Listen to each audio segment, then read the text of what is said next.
Muy buenos días, damos las gracias a la Dirección del Deporte Universitario por permitirnos este espacio. El día de hoy tengo el gusto de presentarles al doctor Ricardo Jara Corona, que es residente de tercer año de la especialidad de Medicina de la Actividad Física y Deportiva, el cual tratará con nosotros el tema de pinzamiento anterior del tobillo. Bienvenido, doctor, y muchas gracias. Muchas gracias, doctora. Muy buen día. Muy buen día a usted y a todos los que nos sintonizan en las redes sociales de Deporte UNAM. Y bueno, como comentó, el día de hoy les voy a presentar el tema de pinzamiento anterior de tobillo. Y justo, yo soy el doctor Ricardo Jara Corona, soy residente tercer año de la especialidad de Medicina de la Actividad Física y Deportiva en la Dirección de Medicina del Deporte de la UNAM. Bien, vamos a empezar en el porqué de esta presentación, el por qué va a ser útil esta presentación referente al síndrome anterior del tobillo, de pinzamiento anterior del tobillo.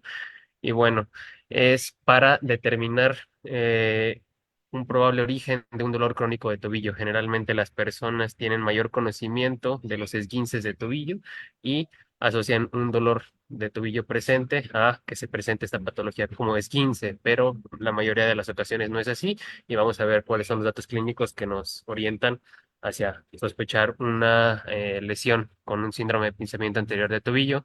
También vamos a conocer cuáles son los factores de riesgo para presentar el síndrome de pinzamiento de tobillo y hay que tener en cuenta lo que hay que hacer cuando se presente alguna clínica parecida a esto. También conocer las opciones terapéuticas disponibles. No necesariamente el hecho de que se presente el pinzamiento anterior del tobillo indica que se tenga que hacer una cirugía. Vamos a ver en qué casos sí, en qué casos no. Entonces, para esto nos va a servir esta presentación.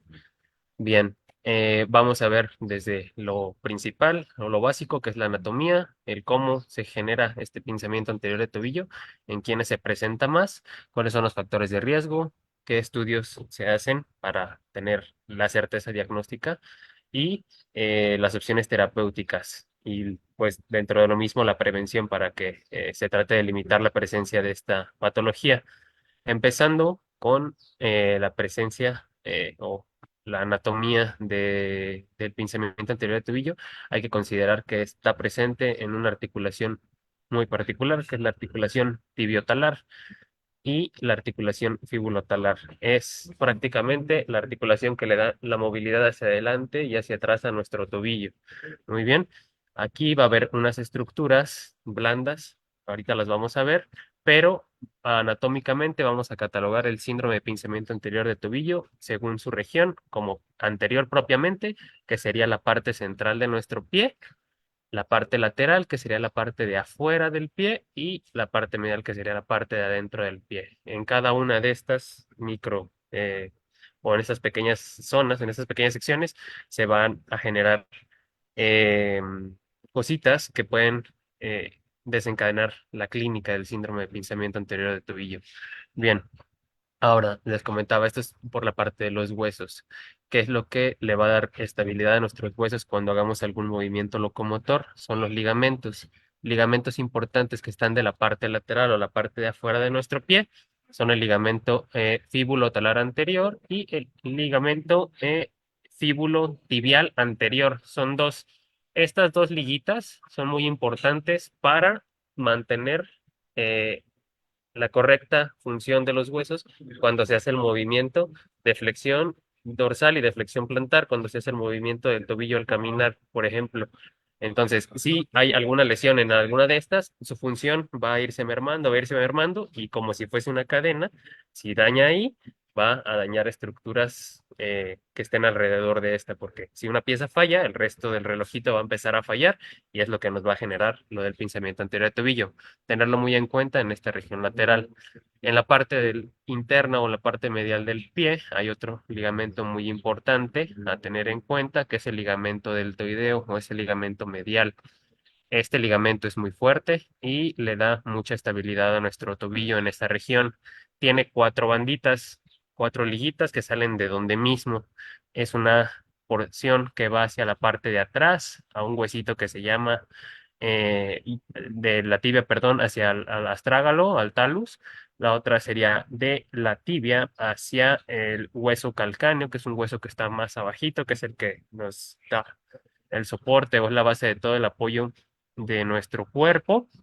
Y el haz tibio navicular, que también es otro hueso que se encuentra más inferior y al frente en nuestro pie, y una parte del ligamento tibio astragalino anterior, eh, que el que más se llega a afectar en esta región es, en el caso del pinzamiento posterior, la liga del el tibio calcáneo posterior, y en la parte medial con el pinzamiento anterior del tobillo es la porción tibio navicular y la porción tibio calcánea las que se llegan a afectar más.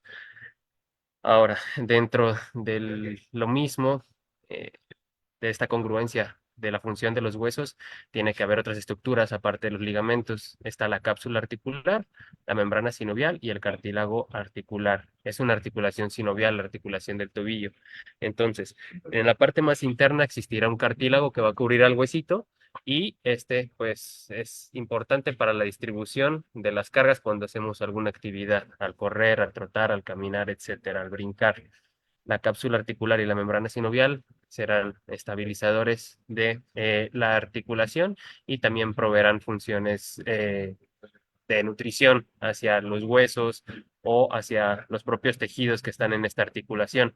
Al ser estructuras muy pequeñitas, es muy fácil que se lastimen. Bien, la cápsula articular del tobillo, propiamente en la parte anterior, tiene una medida aproximada, un grosor aproximado de 9 a 13 milímetros, es un centímetro, es una telita bien delgadita, y la membrana sinovial también. Entonces, estas dos estructuras se lastiman mucho en el pinzamiento anterior del tobillo, sobre todo en el pinzamiento lateral. ¿Sale? Hay que tenerlo en cuenta. Ahorita vamos a ver cómo se forma esto. Y más superficial o más hacia arriba, más llegando hacia la piel, se encuentran los músculos, lo que le da toda la función, toda la fuerza a que los huesos se muevan bien. Y los que hay que tener en cuenta en este trayecto anterior de de nuestro tobillo son el extensor largo de los dedos, el músculo tibial anterior. Estos dos irán un poco más relacionados con la patología justamente anterior o central, y en la anteromedial. Y en la parte de la región externa o la parte lateral, el músculo y sus tendones que estarán más implicados van a ser el músculo del extensor largo de los dedos. ¿Sale? Entonces también hay que considerar esas estructuras para saber cuál es la que está causando el problema en un pinzamiento anterior del tobillo. Entonces, ¿cómo se forma patología, esta molestia tan insidiosa en el tobillo? Lo que les comentaba, depende de dónde se encuentre la molestia, es la sospecha diagnóstica que vamos a tener que hacer. Vamos a empezar con el pinzamiento anterolateral.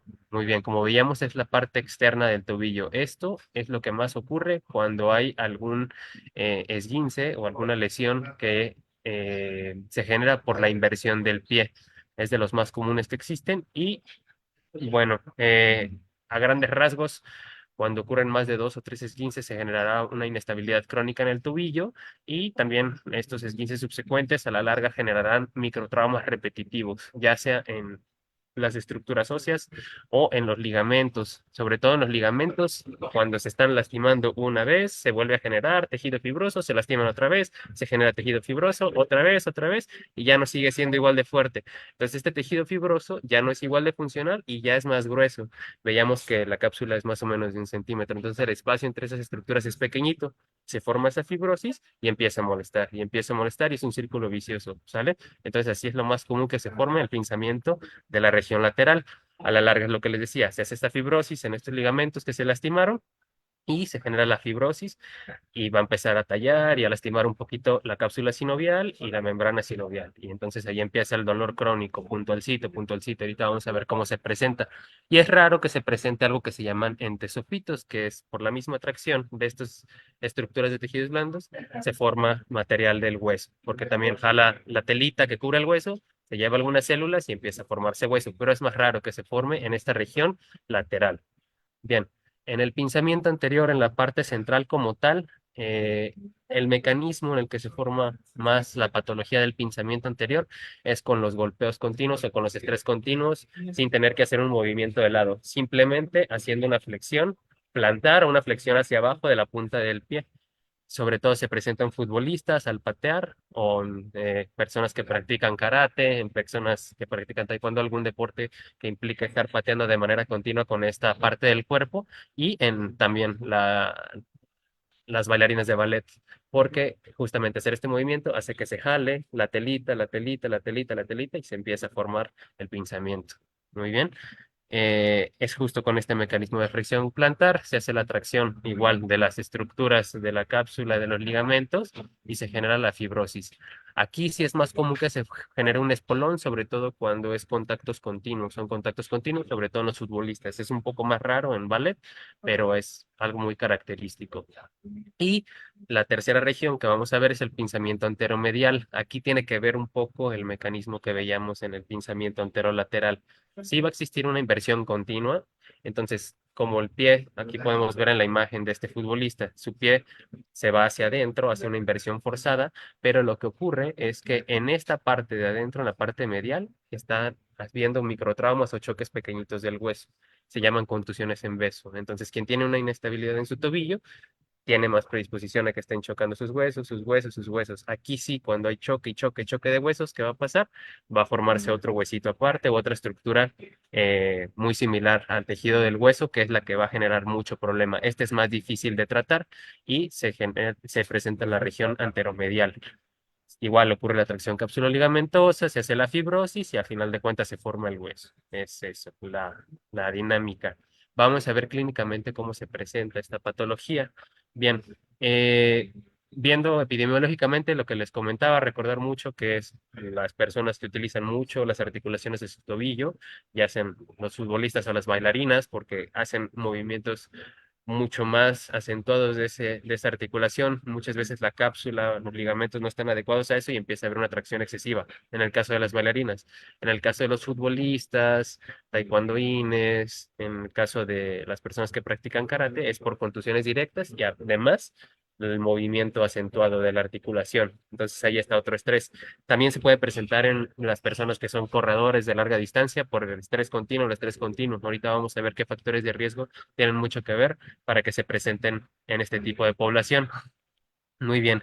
Sobre todo se presentan adultos jóvenes y en adolescentes, porque también el manejo de las cargas de su ejercicio muchas veces no es el adecuado, el entusiasmo es mucho, el descanso no se respeta y pues igual estamos estresando mucho esa región y pues se genera la fibrosis, indiscutiblemente. Bien. Ahora, los factores de riesgo. Sobre todo lo que les comentaba, las actividades que requieren una flexión forzada y repetitiva, carreras, saltos, pateos. Eso creo que ya quedó un poco claro. También los esguinces de tobillo de manera repetitiva que generarán inestabilidad en la articulación y esto friccionará las estructuras que vimos en las diapositivas previas. También algo muy importante, esto tiene mucho que ver con la prevención, que es la activación y un calentamiento. Hay personas que justamente corren largas distancias, practican fútbol, practican ballet, cualquier otro deporte, y no hacen una activación y un calentamiento adecuado. Entonces, si no están preparados esos tejidos para yo correr mis 10 kilómetros o para yo jugar mi partido de fin de semana, entonces mis cápsulas y mi ligamento jamás van a estar adecuados, van a estar adaptados a poder jugar ese partido y se van a traccionar más fácil y se van a lesionar más fácil. Entonces es indispensable tener esta parte. También las cualidades físicas deficientes. Cuando hay un déficit de fuerza, un déficit de flexibilidad, pues se generará esto como factor de riesgo. El microtrauma repetitivo, ya lo habíamos visto, y las alteraciones del apoyo plantar. Cuando el tobillo se va hacia adentro, se va hacia afuera, son condiciones ortopédicas que tiene que ver un especialista, que pues serían talovalgo, talovaro, y pues habrá que hacer estas correcciones para tratar de alinear lo más que se pueda la articulación y pueda funcionar de manera correcta y esos microespacios se respeten. Bien. Eh, el mecanismo de lesión, lo vimos desde las diapositivas previas, es una inversión forzada, va a dañar las estructuras de los tejidos blandos en la parte lateral, se genera fibrosis y se genera el, el tejido que dará el pinzamiento del tobillo. Y en la parte medial, al hacer este mismo mecanismo, hay este microchoque en la parte interna de del pie y se generará hueso pequeñito. Bien. En cuanto a las manifestaciones clínicas, pues es un dolor. Generalmente es un dolor que se presenta de manera constante. la fibrosis o el huesito o lo que sea que esté, está ahí de manera constante, entonces siempre está molestando.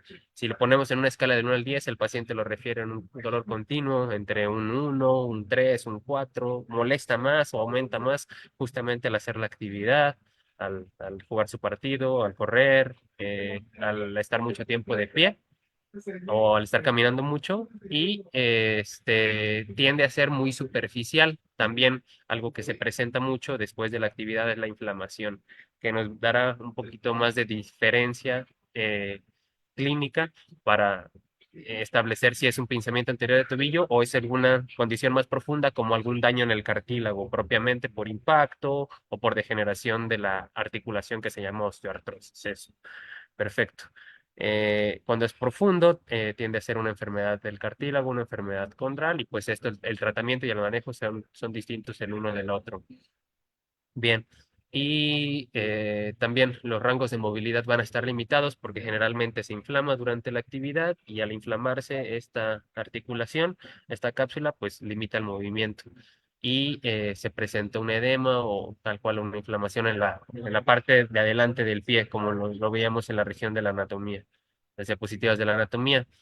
En cuanto a los métodos diagnósticos, bueno, yo más o menos creo que puedo tener eso, voy con mi médico tiene que conocer lo que vimos en las diapositivas previas para tratar de identificar ese dolor muy puntual y generalmente lo que se pide de primera instancia son unas radiografías. Veíamos que para la parte lateral no es tan común que se presenten estructuras óseas como tal que generen el pinzamiento, sino son más tejidos blandos, pero en la parte medial sí es común. Entonces, ahí podemos guiarnos un poquito de dónde duele, pero independientemente de eso, la radiografía es un estudio de primera instancia que se tiene que pedir sí o sí. Y se pide siempre con el pie en apoyo para ver cómo se comporta la articulación en el apoyo y ver en una proyección de frente, de lado y como esgadita o oblicua, ver si se presenta alguna estructura ósea que nos esté afectando ahí. Incluso nos van a servir para ver si no hay una estructura ósea que esté dañando ahí, podemos ver cómo está la unión de los huesos, ver si es algún otro diagnóstico diferencial, ver si está disfuncionando a lo mejor otra estructura, la sindesmosis de la articulación, son otras cosas, pero las radiografías son de ley. Y bueno, aquí tenemos unos ejemplos en los que se ve una radiografía lateral. Aquí se ve pues una formación de huesito que no debiese de estar. Este huesito pequeñito, imagínense cuando doblamos el pie hacia arriba, pues va a estar chocando, chocando y chocando y chocando y pues va a estar dañando las estructuras. Y ahí también, así como se forma acá abajo en el hueso del talus, también se puede formar acá arriba en el hueso de la tibia. Bien. Y otro estudio que la evidencia más o menos nos refleja que en ocasiones sí se puede pedir, en otras no se puede pedir, es la tomografía. Sobre todo se pide cuando se hace una decisión que sí es quirúrgico, se tiene que hacer una resolución por cirugía porque el pedacito de hueso es muy grande o porque no ha funcionado la rehabilitación. Entonces se pide una tomografía, se ve bien cómo están las estructuras en qué región están y ahí es más preciso hacer el abordaje para entrar a la cirugía. Solo en estos casos es más recomendable para pedirla. Aquí nos hablará tal cual de lesiones de hueso. Pero ¿qué pasa con las lesiones que habíamos en la región lateral? Las lesiones que no involucran la formación de hueso, sino la fibrosis o involucran tejidos blandos. Para ver tejidos blandos, bueno, aquí vemos igual en la tomografía los huesitos que se presentan. Entonces, para ver los tejidos blandos, se pide un estudio un poco más avanzado que se llama resonancia magnética. En esta resonancia nos dice cómo están esa cápsula, esa articulación, cómo están los ligamentos, cómo están los tendones. Entonces, es mucho más sensible para ver estas patologías. Aquí podemos ver marcado esta zona más hiperintensa, más blanquita, que nos indica que hay un proceso de inflamación ahí, que muy probablemente está haciéndose un pinzamiento, un estrés constante de la cápsula articular y se está inflamando, acumulando líquido y nos dice que ahí está el problema y pues hay que solucionarlo. Es más de tejido blando. Ya se decidirá si es quirúrgico o no por parte del traumatólogo o por parte de un especialista. Y también la ventaja de la resonancia también es que podemos ver lesiones de los huesos que no se ven tal cual en radiografía o en tomografía, como esta parte que se ve más blanquita, más grisecita, que nos indica que hay un edema en el hueso. Eso quiere decir que ha estado chocando de manera constante mucho tiempo, a pesar de que no se haya formado el huesito ya, por tanto cizallamiento, tanto estrés, ya está existiendo un edema o un signo de que está choque y choque ahí esa estructura y está lastimando el hueso. Y es lo que nos está generando el dolor. Entonces así hacemos el diagnóstico de una manera más precisa. Vamos a ver las opciones de tratamiento. ¿Qué nos dice la evidencia? Entonces, de manera inicial, la parte primordial para hacer es la limitación de la progresión. Si ya está establecido el problema, el dolor, sobre todo en estos deportistas, en un futbolista, digamos, hay que tratar de mitigar o limitar mucho todas estas actividades que generen impacto, que generen mucha atracción, y para que el deportista o la persona no pierda tampoco su condición cardiovascular, hay que tratar de hacer o sustituir este ejercicio con algo un poco menos lesivo en cuestiones de impacto. La natación es una buena opción, puede ser en bicicleta, puede ser un ejercicio en elíptica, etcétera, para que se mantenga físico activamente, siga su misma capacidad cardiorrespiratoria, pero empecemos a resolver el problema del pinzamiento. Entonces hay que, de manera inicial, modificar la actividad. Y también hay evidencia un poco más limitada en la cuestión de utilizar un calzado con elevación del talón. Utilizar un taconcito, prácticamente se limita más el movimiento y hace que no se estrese tanto la tracción. Eso puede ser un poquito más en la población normal, pero pues es una evidencia un tanto limitada. Son recomendaciones más generales por expertos. Bien, y el otro pilar importante en el tratamiento, pues es el manejo del dolor. Aquí, tratar de manejarlo sobre todo en la parte inicial para que se pueda tolerar la fisioterapia. Lo que pasa es que el paciente acude cuando hay mucho dolor, generalmente los rangos de movilidad están limitados, entonces no se puede trabajar tan cómodamente con el paciente tampoco opera tanto. Entonces, los primeros días sí hay que manejar el dolor. Lo ideal es manejarlo con medios físicos, crioterapia o manejarlo con analgésicos de muy bajas dosis, sobre todo con paracetamol, si se puede tolerar es más que bien. La recomendación en cuanto a inflamatorios es un poco más limitada, sobre todo en procesos agudos. Se prefiere solamente dar algo para el dolor, que no frene el proceso inflamatorio para que ocurra de manera natural por parte del cuerpo y una vez que pase esto, ya empezar a hacer la modificación de las cargas y el paciente lo pueda tolerar. Y ya están existiendo un poco más de evidencia limitada, con menor recomendación a la infiltración de corticoides. Esto sí nos aliviará el dolor, pero a la larga tendrá sus repercusiones. Volverá a esa cápsula, esos ligamentos, esos tejidos blandos, más friables, más débiles, entonces van a predisponer a que se vuelva a lastimar, incluso romper, y pues a la larga será más caro o será peor pronóstico. Se utilizan los corticoides, entonces limitarlos en mayor medida que se pueda. La evidencia es súper clara que en primera instancia lo que se tiene que hacer es un tratamiento conservador. Este tratamiento conservador hay protocolos de 3, hay protocolos de 6 meses, pero desde las opciones quirúrgicas previamente hacen la recomendación de intentar un tratamiento conservador. Tienen una tasa de éxito entre un 60 y un 84%, porque la mayoría de los casos es por tejido blando, no existe una estructura ósea tal cual que se tenga que quitar mediante una cirugía y empiezan a resolverse. Simplemente es educar de nuevo al paciente y dar el tiempo a que estas fibras, esas estructuras se vuelvan a alinear. Bien, entonces el objetivo del tratamiento conservador pues dictará en aliviar los síntomas y mejorar la calidad de vida del paciente, eso es lo principal.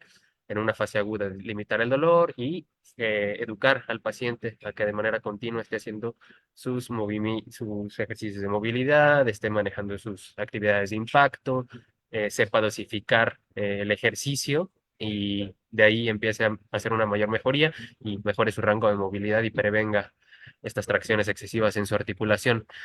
Adaptaciones a la carga importante, lo que comentaba, una mayor también efectividad de este tipo de tratamiento conservador, lo que les decía en el pinzamiento de tejidos blandos, el pinzamiento de tejidos óseos es muy difícil, que la fisioterapia nos puede ayudar más allá, porque pues si hay una lesión estructural y muchas veces si no hay mucha mejoría clínica, pues se opta por la cirugía.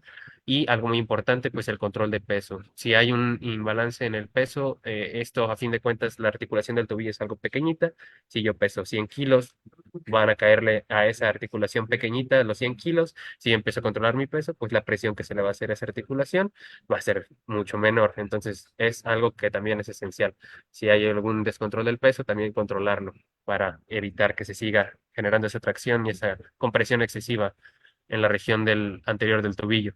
Y pues las correcciones ortopédicas, si un profesional me hizo algún diagnóstico de alguna alteración en mi alineación del tobillo, de la rodilla, de la cadera, todo eso hay que verlo con un profesional y habrá que corregirlo para prevenir que progrese la enfermedad o simplemente frenarla. Y el tratamiento quirúrgico, pues esto es muy puntual, se deja cuando no existe una tasa de éxito en el tratamiento conservador y la cirugía, pues es algo con un pronóstico muy bueno, no es muy aparatosa. Hay algo que se llama artroscopia, que prácticamente entran unos robotcitos con unos tubitos y con microcamaritas y herramienta hacen la reparación, quitan el pedacito de hueso que excede o el pedacito de tejido fibroso que esté por ahí y salen y se cierra y la recuperación es relativamente rápida. Más o menos en deportistas será de 3 a 4 meses para llegar al óptimo rendimiento, entonces es algo que se opta tomar en el caso de los deportistas de alto rendimiento, cuando es una lesión ósea de manera inicial y ya simplemente se hace la rehabilitación. Y hay otro procedimiento que es artrotomía, que aquí sí se hace una apertura quirúrgica grande, se ven las estructuras, cuando hay más lesiones asociadas aparte de la lesión que esté causando el pinzamiento, pues es cuando se opta por esta opción, pero es muy raro que se realice. Lo más común o el gold standard es la artroscopia y pues es un procedimiento rápido y con un muy buen pronóstico para el paciente. Pero siempre tener en cuenta que la primera opción es el tratamiento conservador. Si vemos que no funciona a los 3 meses, pues o que no hay grandes avances, se optará por el tratamiento quirúrgico y se continuará con la rehabilitación. Independientemente de que se opere o no, tiene que hacer fortalecimiento y movilidad antes. Eso le ayudará en caso de que se tenga que operar o en caso de que no, pues ir manejando esto. Entonces es clave. Bien. Y por último, la parte de la prevención, lo que les comentaba, hacer movilidad antes de la actividad, utilizar el calzado, alguna recomendación un poco más limitada también habla de las protecciones, sobre todo algunos colchoncitos que se pueden poner en la región anterior del tobillo para que el futbolista pueda seguir impactando, eso limitará un poco más la incomodidad, pero a fin de cuentas el problema estructural puede que esté ahí, entonces en lo que termina una temporada o en lo que termina su periodo, puede utilizar esto como opción preventiva y ya después hacer el manejo correcto.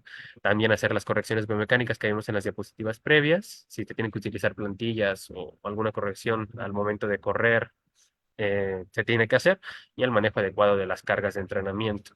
Independientemente de la actividad que se realice, hay que cuidar mucho esos tejidos, sobre todo si ya están los factores de riesgo puestos. El estarlos estresando de manera continua, continua, continua, serán un círculo vicioso. Entonces, me está doliendo mi tobillo, pero tengo que esforzarme más, entonces se inflama más mi tobillo y tengo que esforzarme más y se va limitando y tengo que esforzarme más y se tracciona. Entonces, ya me voy a terapia, pero ya estuvo la estructura y empiezo otra vez y quiero empezar de 0 a 100 otra vez y otra vez. Mi tejido no se adaptó y raspa, raspa, raspa y así sigue, sigue, sigue, sigue, sigue. Entonces hay que cortar ese ciclo. Y bueno, por último, pues para recordar que el pinzamiento anterior del tobillo se presenta en cualquier persona, es más común en los futbolistas o las personas que utilizan mucho esta articulación y la asocian con un impacto o en las poblaciones como las bailarinas que hacen unos movimientos o rangos de movilidad más acentuados que hacen la atracción de los tejidos blandos por ahí. Y la mayoría de los casos no se resuelve de manera quirúrgica. Vemos que entre un 60 y un 80% se puede resolver de manera conservadora, entonces vale la pena optar por ese tratamiento de manera inicial. Y pues el ejercicio es básico, tanto para la prevención como para el tratamiento. Tener la movilidad adecuada de esa articulación nos va a prevenir que se presente y nos va a dar una mayor tolerancia al ejercicio en caso de hacerlo de manera continua. Y pues el pronóstico de esta lesión es bueno. Entonces, es más o menos esto lo que les presento del pinzamiento anterior del tobillo. Hay que considerarlo como una patología que en ocasiones se confunde mucho con el esguince de tobillo, porque me duele el tobillo y no sé si más adelante, más por un lado, no. El manejo sí es distinto, entonces hay que acudir con un profesional de la salud, de la actividad física, para que pueda hacer el diagnóstico, ya sea igual rehabilitador, ortopedista, y se hagan los manejos adecuados. Estas son las referencias que utilicé para la presentación. Y no sé si existe alguna duda o algún comentario. Muchas gracias, doctor. Es un tema interesante y Una cosa que también es importante mencionar es que muchas veces aparece este pensamiento anterior de tobillo cuando tenemos esguinces repetidos que no han sido bien tratados, ¿no? Así es. Entonces, ¿qué nos comenta al respecto? Sí, sobre todo, muchas veces pasa, sobre todo en esguinces de primer y segundo grado, se autolimitan un poquito o se hace el manejo sin ir a fisioterapia y queda esa fibrosis. Entonces predispone a que se vuelva a esguinzar. Me vuelvo a esguinzar y digo, bueno, me compuse ahí sin ir tanto a fisioterapia otra vez. Ya empezó a doler más, ya voy. Entonces ya van un poco más tarde. Hay que tener mucha conciencia en la cuestión desde el primer esguince, hacer una rehabilitación adecuada para que esas fibras se vuelvan a formar bien y no estén haciendo esa fibrosis. En caso de que ya existan muchos esguinces y ya exista inestabilidad, igual hay que acudir a consulta para hacer un programa de fortalecimiento muy particular para limitar esta inestabilidad que existe en el tobillo, corregir lo que se tenga que corregir ortopédicamente y pues tratar de tener en mayor salud la articulación. ¿Mm? Sí, es correcto, porque yo creo que de las lesiones que hay más recidivas justamente son los esguinces de tobillo, porque la persona pues ya camina y no le importa fortalecer, tener los rangos de movimiento completo, y eso va generando edemas crónicos que generan justamente el pensamiento anterior del tobillo. Entonces, como siempre les decimos, un tratamiento adecuado, prescrito por la persona, el profesional capacitado, es súper importante para que todas estas lesiones se resuelvan y no se hagan crónicas y generen otros problemas. Así ¿Algún es. comentario para terminar, doctor, por favor? Pues quedarse con eso, que si hay algún esguince, acercarse con alguien que los pueda orientar en la rehabilitación, algún fisioterapeuta, algún médico de la actividad física deportiva, rehabilitador, para que a la larga no empiecen a mermar esas lesiones. Y pues a la invitación a mantenerse activos, simplemente, mientras más se muevan, más van a vivir, van a estar más cómodos, entonces es eso, nada más. Calidad de vida, que es lo que siempre Así decimos. es, la Y calidad. bueno, también esta parte de los masajes y de todas esas cosas, no, acudan con un profesional Así siempre, es. que eso es garantía. Muchísimas gracias, doctor, y damos Muchas las gracias, gracias doctora. a la Dirección del Deporte Universitario por permitirnos ese espacio y los esperamos la próxima semana. Hasta luego, buen día.